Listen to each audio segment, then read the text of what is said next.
Hey everybody, welcome to Broadway.com's Live at 5. It is Thursday, June 7th, and I, like every day, am Ryan Lee Gilbert.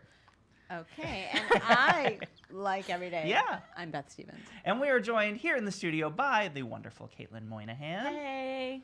And we have a wonderful, wonderful guest with us today. We do. do. We have Jordan Donica, Donica. yay, Yes. from My Fair Lady. Absolutely. We'll be chatting with him in just a bit. But before we talk to Jordan, let's get through today's top 5.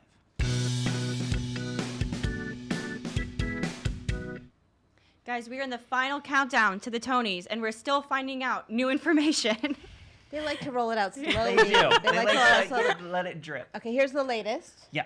We know who's performing. Besides Bruce Springsteen. We'll So get we to already him in a knew minute. that. We'll get Yeah. to the boss in a minute. So this is not a surprise. So if you're waiting for a surprise, you're not going to get Not one. this time. No. Here, Tony-nominated shows will be performing. The bands visit Carousel, Frozen, Mean Girls, My Fair Lady, Once on This Island, SpongeBob, SquarePants, and Summer. And Summer. The Donna Yes. Summer musical. I won't say the whole name. With a special performance. This is actually a little bit of a surprise. Yeah. From dear Evan Hansen. Right. They've got some new people over there. at And the they music- won yeah. last year. This is not a precedent. No, Don't get no. married to Tony rules. That's the only rule of the Tonys. Right. is You do never not get quite know. married to But Tony rules. yeah, good for them. I'm excited to see them all Yeah, perform again. Yeah. absolutely. And guys, we got 96,000 reasons to want to go to the theater in 2020. There we go. Wow. Look at Caitlin. I see. Well done. Thank Yes. you. So no, we've been talking about the In the Heights movie. We were all excited for this to happen. We recently talked about how Warner Brothers acquired the rights after Lynn and Kiara had asked the rights to Lin-Manuel Miranda. Lin-Manuel Miranda and Kiara Allegria Hughes asked Who the rights wrote to it. come back to them because the Weinstein Company had them. Well, Warner Brothers has them now, and now we have a release date, June 26th. 2020. Mark your calendars. Mark those calendars. Buy one now. Mark it early. That's when we'll get to see In the Heights. It'll be directed by John M. Chu, an incredible director. And yeah, we're really When are excited to see it. auditions? When are auditions? That's all we know. We don't know cast. We Right. don't know anything else, but we're so excited. Oh, yeah, definitely. One perfect musical. And guys, we finally found out the final people who are going to be found all over the country. She's so good. I Isn't hope she you so have good? a map. Yeah. Oh. Look at Oh, I that. can't. I'm just going to give you the news because I can't top this. Okay, so we have the final Dear Evan Hansen tour cast announcement. Are you ready? Because this is I'm actually. ready. Are you Yeah, ready? I'm ready. These are two Broadway favorites. They are great. Christiane Knoll will play Cynthia Murphy, and Aaron Lazar. Oh, Aaron Lazar. We Aaron love him. Lazar, Will play yeah. Larry Murphy. Christiane, of course, was a Tony nominee for playing Mother in Ragtime, The Revival, Mm-hmm. and was in Chaplin and Jekyll and Hyde. Aaron was in Les Mis, Little Night Music, The Last Ship. Also announced is Merrick Smith as Connor Murphy, who he was in Fun Home, and was. newcomer Maggie McKenna from Australia Yeah. as Zoe Murphy. But I think she's going to do it with an American I accent. think so too. She was in the Muriel's Wedding that they did down the musical Oh. version of that down in Australia. Yeah. So cast is all set. Amazing. Yeah. September this year, Denver kicks off. So. Amazing. And guys, the original puppets are getting back together. Oh, look at you go. Yes, there is so Feinstein's 54 Below loves to do these reunion concerts, and this time it's Avenue Q's turn. John Tartaglia and Stephanie D'Abruzzo will be there, as well as some other people that came into the show at different times, including Rick Lyon, Jennifer Barnhart, Barrett Foa, Rob McClure, and Maggie Lacus will all be there. And Mr. Double EGOTer, Robert Lopez, will also be making a special appearance. Because, he wrote it. Because he wrote With it. Jeff and Marks. with Jeff Marks, of course. This is happening this July 30th at 7 p.m. and then again at 9:30 p.m. at Feinstein's 54 Below. And, of course, you can still go see Avenue Q at Off-Broadway's New World Stages anytime you want. That's right. Anytime. Guys, it's a bird, it's a plane, it's a Broadway debut. I had You've to. really been working she's on these. Supergirl. Yeah, she's That's- Supergirl. We're talking about Melissa Benoist, of course, who joins the cast of Beautiful tonight as Carole King. Yes. She has a limited run through August 4th, and we have pictures of her from yesterday where she met the press and Yeah, sat I at got the to big hear piano. her sing a little tune. She sounds good, guys. I think she's going to be amazing. It's going to work. So, yeah. So, congratulations on making your Broadway debut. Absolutely. Well, Beth, thank you so much. Thank And you. what a I'm going to get pleasure. out of here. Yeah. Caitlin, why don't you tell us about today's special guest? Of course. Guys, today we have Jordan in the studio. He's currently in the Tony-nominated revival of My Fair Lady at the Lincoln Center Theater. He previously appeared on Broadway as Raoul in The Phantom of the Opera, and he also was Lafayette, and Jefferson, and the Hamilton tour. And we're celebrating because the cast recording comes out tomorrow, you guys. So make sure to leave your questions in the comments below so we can make sure we get to those. Everyone, welcome Jordan. Jordan, hello, Hey. sir. Hello. Yes, say all Hello. of your adoring fans. Hello. I don't know about that. Thank Hey, you. hey, No, how of you course doing? you do. Thank you How you so much doing? for. I'm great. Thank you. Good. You are starring in Lincoln Center Theater's production of My Fair Lady. You're at the Yeah. Vivian Beaumont.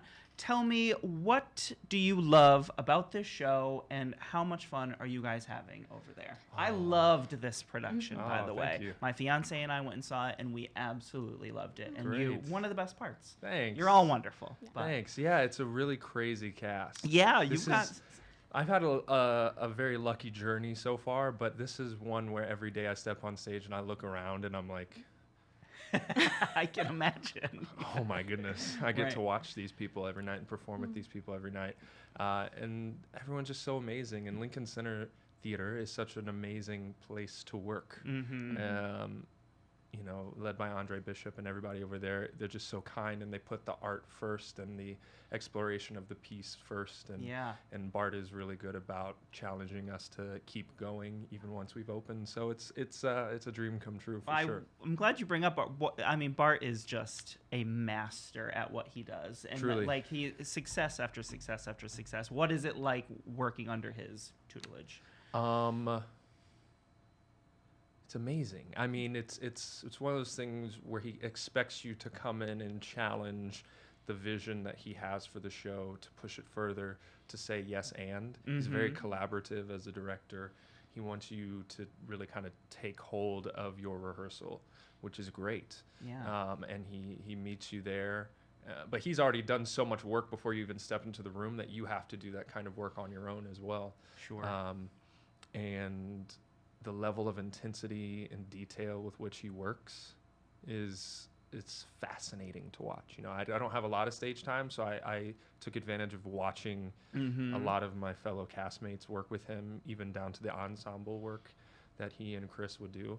And it's really amazing to see the amount of detail they were able to inject into this piece in such a short period of time, Sure. rehearsal wise. Yeah. It wasn't that much rehearsal, so it's been amazing. Right. And you play Freddy in the show, Yeah. and Freddy is typically, correct me if you think I'm wrong, but typically known as like the comic relief of the Yeah. show. But I think you've talked about before, there are so many more layers to Freddy. Tell me a little bit about what it was like figuring out your take on Freddy and what you love playing about Yeah, him. so I had never seen the piece. I had sung like almost all the songs as a child growing up. And so my approach was from the text that we were given, and from the history. You know, what would life have been like back in 1913 for all these people, you know, and for African Americans and for all races in Edwardian England at this time. And when I looked at the text, nothing, you know, circumstances are funny. You know, it is a musical comedy, but other than Higgins and his jealous rage of saying that Freddy was useless, did it really indicate that Freddy was an incompetent kind of individual, Sure. Yeah. or a very passive individual? You know, he's young and he's learning, and I think that's something that needs to be said. Is, you know, he's 20 years old and meeting this woman who is unlike anybody he's ever met before, and he's she teaches him and shows him that it's okay to you know, not stay where you're meant to be. You know, he was born into Sure. this high class. He has no money, but he still has to act a certain way. And he meets this woman who kind of defies those odds. And I think there's something to be said for that. And whether or not they end up together, you know, that's for you to decide. I think he walks away being a better man Certainly. for having just met Eliza. Yeah, and On the Street Where You Live is just one of the most lovely and beautiful songs in Yeah. musical theater. What was the experience like getting to figure that song out for you and your Yeah. Freddy, and then to have it, as we mentioned, the album comes out tomorrow. Yeah. You will be somebody's very first Freddy that they listen That's to, crazy. which is It's wild. Yeah. It's wild. It was really fun, actually, because I was in LA doing Hamilton, and I got a call to ask to send in the tape, and I was like, okay, yeah, like I know this song, and they sent me the script, and it was a scene leading into the song, and like I said, I'd never seen it, and so when I read it, it was very impactful because there was a line of description that's not said when Freddy gets out his shilling to hand to the flower girl. It says, getting out his last dime. You know, Okay. it's the last ounce of money that he has. And so I was like, wow, that's a huge decision to make like that, you know, Absolutely, right. to give to someone, to give basically everything up for this one individual who you don't even know. But I think the other interesting thing is you know, in the historical context of the show, World War I is about a year away, and I think that the upper echelons and the people know that this war is coming and change is coming for the world, and so why not? Life is too short not to go for what you want, and so it's that thing of, I don't think he's a stalker, but you know, it's that thing. He's just determined. Yeah, he's determined. I like to imagine that he passes by her house once or twice a day to drop off a letter of love that he's written or that he's read from Shakespeare or something, and he writes down and goes to drop it off in the hope that he gets to see her. Kind of like when you're in high school and you like someone, but you don't have any classes with them, and so you maybe try to change your walking path. Certainly. Find maybe out where their bump it. locker is. Exactly. And, oh my gosh. This is your locker. I had no idea. Right. You know, Yeah. that's how I like to imagine I like him that. being. I Yeah. like that. Yeah. As Caitlin mentioned in your intro, your bio, you've already done so much, like Yeah. leading almost straight out of school. Yeah. You make your Broadway debut in Phantom of the Opera, the Yeah. first performer of color to take on the character of Raoul. You go from that to traveling with the Hamilton tour. Yeah. Have you had a chance to just sit and think about like, what these past 2 years, it's only been Yeah. 2 years, have Wow. been like for you? You know, my mom tells me to do that all the time, and I'm not very good at just it. soak it in a She's like, do you realize what you've done? Yeah, And I'm I just mean, like, eh. Yeah, Phantom of the Opera, Hamilton, My Fair Lady. We're talking Yeah. just huge, huge things. Yeah, it's been a blessing, and the amount that I've learned as a performer, as a person, as about the business side that have nothing to do with performing. I feel very blessed, and I also feel very blessed to have been able to put to practice everything that I learned in college so quickly. Right. So it's still all very fresh in my mind. And to have gotten the chance to work with the people that I've worked with so far. Great. It's some of the greats. Yeah, I mean, Hal Yeah. Prince. I keep like a little notebook of little things that I've learned from each director with Hal. I did the workshops of Frozen with Michael, and then working with Tommy and Alex and Andy, and now with Bart and Andre Bishop and Ted Sperling, and like the little things that they'll say, I'll be like, I'm gonna lock that away Yeah. and put that in my toolbox for It's later. a nice bedrock you're building. Truly, truly, it's been certainly. it's been amazing, and it's also inspiring me to create my own stories as well. You know, Sure, and to give that opportunity to the people around me. Absolutely. To share in that. Yeah. I know when we did a Broadway.com Fresh Face with you, when you Yeah. were stepping into Phantom, you mentioned that you had just finished binging Game of Thrones. Yes. So, hopefully, on day one of rehearsals of My Fair Lady, you went to Dame Diana Rigg and talked to her about this. You know, it's funny. In my final callback, they offered me the role, and I was like, you guys are going to have to do everything in your power to stop me from just talking her ear off about Game of Thrones. And then, of course, you know, the season 7 happened. Yeah, I'm not going to ruin it for you, but Spoiler. watch it. Major things. Oh, my gosh. And I actually haven't talked to her about Oh it. my, wow. Because she... You're a stronger man than I am. well, because I don't think... I heard rumor that she doesn't watch what she does. Sure, yeah. No. So I don't want to nerd out over something and her be like, I have no idea what you're talking about. And, but I really love just being in her presence and hearing her stories, and being on stage with her is such a treat because you get to see, the economy of movement, the economy of word, the economy of everything that you get when you get to be her age and a dame and an actress such as herself. And I just take it in. Yeah. I soak it in. She's so funny.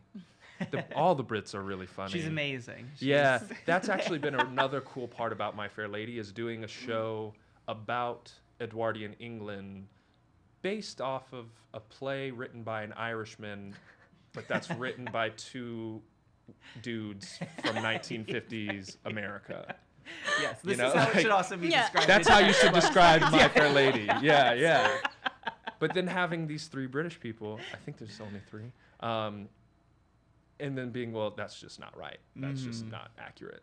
That's also been a treat. I can imagine. Yeah, yeah. So she's amazing. She also fishes.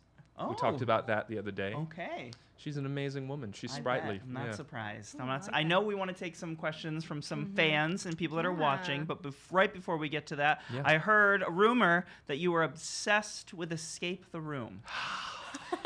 And I've been begging friends and family to do an Escape the Room with me for a long time, and no one will do them with me. I know the spots. What do you love about them? What's the hook for you? You have to be a collaborator. Okay. If you want to escape, you have to be a collaborator. Okay. You can't. You can be a leader and be a collaborator, but you can't just be like a demagogue in there. You know, Okay. you can't go in there and just. I've got this. Yeah. No. You have to let go of your pride. I go with the same group of friends usually. Okay, on so my you know each Mondays other's off. strengths. We know the strengths. I found that 3 is the optimum number for All us. right. You know, I should have a notepad. yeah. Well, sometimes there are notepads in the room. Okay. So, all right. but also letting go of it. It teaches you to think differently. You know, a lot of people sometimes you think linearly, and it's like, oh no, a lot of these rooms are non-linear, as are things in life. So it's just, and it's a great way to get out of your head. I was gonna say active. it seems like a nice break from what you're doing the rest of it. Yeah. It's really nice to. It's easy to forget, and it's not just a way to forget through video games, which is another thing I like doing. But but it's nice to get involved and active with friends and to throw yourself into this scenario. And there is a theatrical element to it. Certainly, because some of them, those escape rooms, they really give you the environment, and they go all out. Well, It's I great. may need to call you up. You may need to help take me Yeah. to an escape room. I have- since no one else. I have a list of 15 that we've hit about. I So appreciate it. Yeah. All right. Well, you'll be. What would the viewers? What would they like to know from Of Jordan? course. Well, Elise has a really great question. She says, if there was a Game of Thrones musical, what character would you want to play? Ooh. Wow. The Night King. Okay. It's surprising. That's a good one. Yeah, I'd want to be the Night King because there's so much more to him than I think we know. I'd want to be the Night King. Yeah. Is he your favorite character in the show at present? Ned Stark is my favorite character. Okay. But the Night King, I have this theory. I don't think I imagine that he's not actually the bad guy. I imagine that he think you're onto he something. knows more. I have a whole theory about who he is, but I won't go into that. We don't have the Spoiler. time. Yeah. Spoiler-free zone. Alec wants to know if you have a favorite scene or moment in My Fair Lady. To do or watch?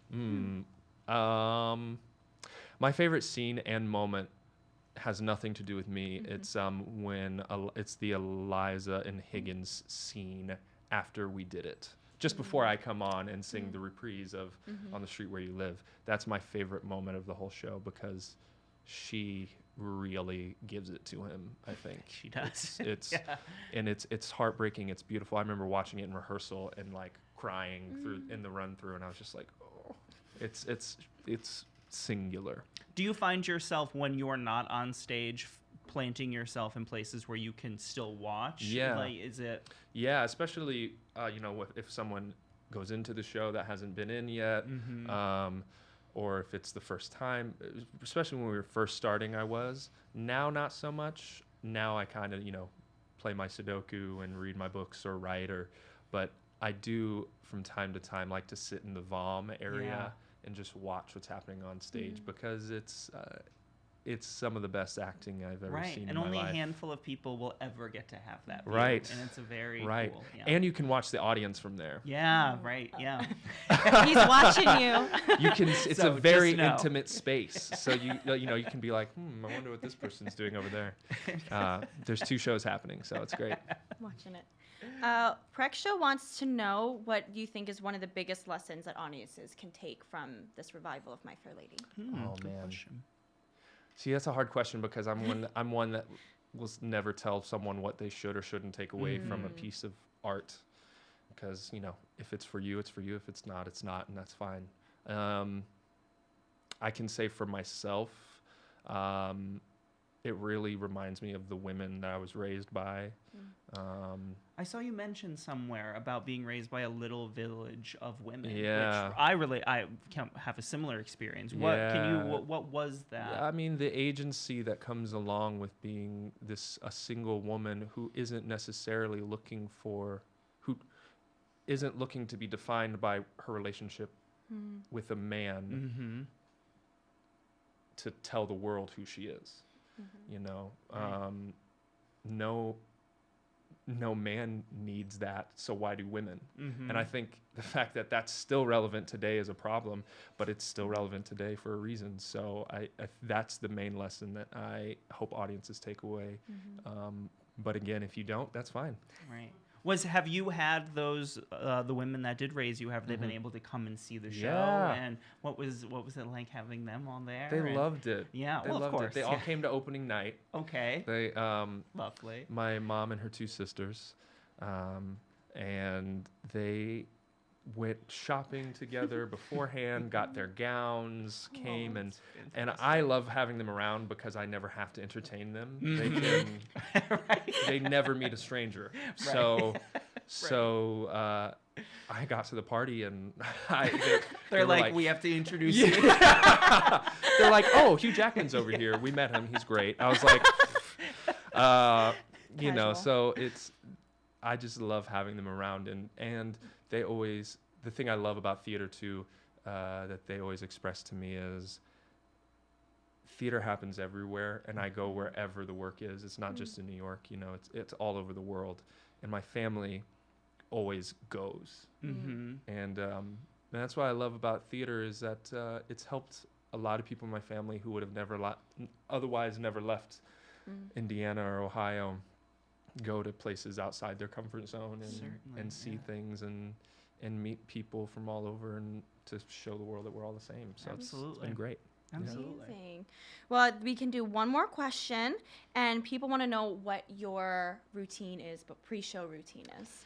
So that changes day to day. Sometimes I'll take a shower. I always like to tell my dresser, Dean, I like to keep him on his toes. Yeah. Sometimes. What am I doing? Sometimes we'll get 5 minutes. I'll open the door and I'm fully dressed, and he's like, "Yes." Sometimes we'll get places and I'm not. That must be lovely for him. Yeah.